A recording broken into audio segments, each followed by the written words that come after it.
Hey everybody, I hope everyone's keeping safe and healthy in these times we're still living in, staying indoors. I know the weather's getting nice, but there's still some stuff to be learned on this little instrument. One of the most important things I like to share with my students is this idea of being the best student that you possibly can be, the idea of being as focused as you can be on the task at hand. In this age of distraction.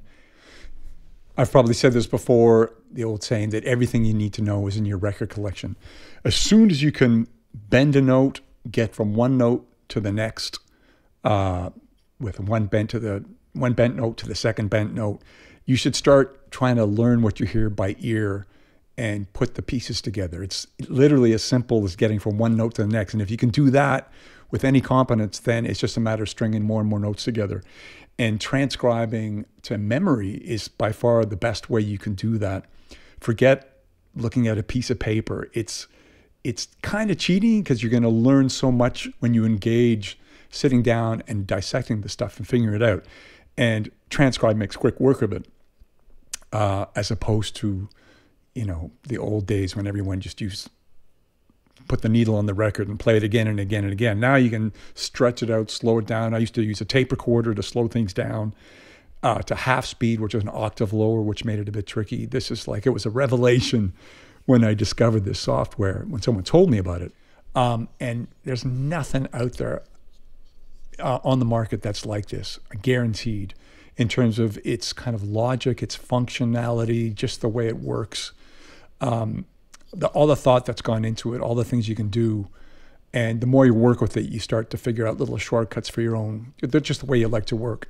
I think I figured out a pretty amazing way to work that gets you as fast as you can to learning, your riffs, your whole solos, and turning whole solos to memory without writing anything down.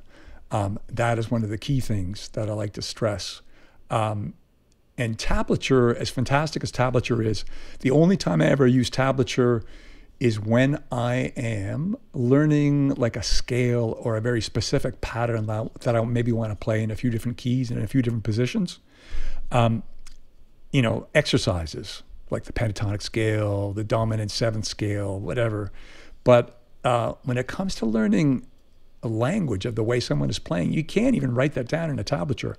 And as soon as you're watching a piece of paper, you're totally distracted about what you should really be doing, which is learning how to listen to music and really listen to this stuff. So that's something that I'm really excited to share about, how to do that sort of active listening, how to think about listening, how to listen well, listening to the other instruments, not just the soloist, which, for most of you is going to be the harmonica player, but also the idea that with Transcribe, you can start to learn solos from other instrumentalists, saxophone players, guitar players, piano players, and you'd be surprised how much stuff you can do without overblows. So in this series, I'm trying to not emphasize anything that has a bunch of overblows in it, because that's kind of advanced.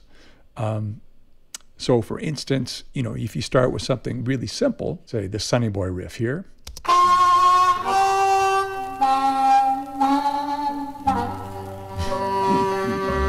That's so great. I think it goes something like this.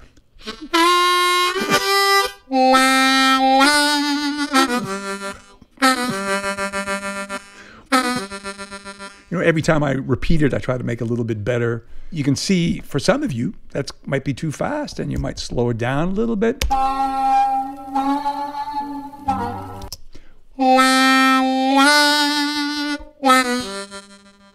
And then there's the guitar solo, that 3 verses of a guitar solo by Alex Schultz. I'm pretty sure that was who he was playing with at the time. And so I marked it up. And let me just make this a little bit bigger. And there's some great phrasing in this tune. Like check out the beginning of the second verse.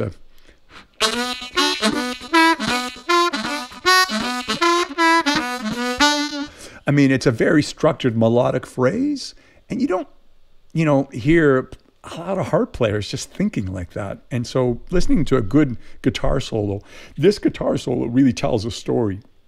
And that's why I wanted to learn it. It's sort of this letter perfect solo that kind of has a beginning, a middle, and then an end. It kind of builds and gets into the high end. So check it out.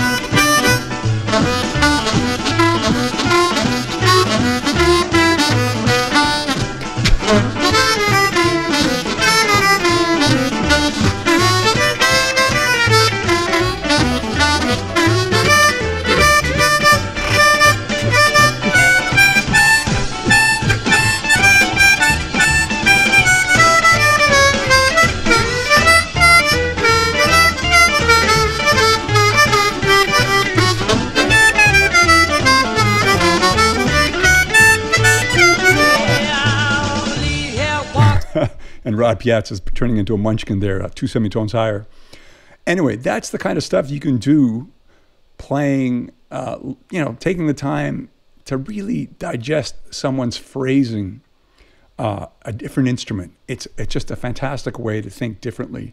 And Transcribe makes quick work of doing that. And I'm going to show you how to sort of compartmentalize, think about these things, and eventually it'll start to come off in your playing.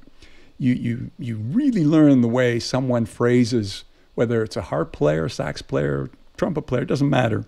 And you can learn so much by really taking the time to become that player.